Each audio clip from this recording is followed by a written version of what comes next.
Ini saya punya kacamata model baru. Ini bukan patah ya, tapi ini modelnya seperti ini. Bagian sininya ada magnetnya. Tuh. Jadi kalau mau dipakai tinggal tempel begini. Bagian sininya karet. Ini karet nih. Nah, ini gagangnya.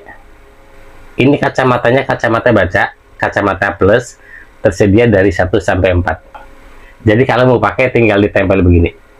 Tuh. Kalau pas nggak dipakai, ini bisa digantungkan begini. Ya, saya pakai ini juga sama.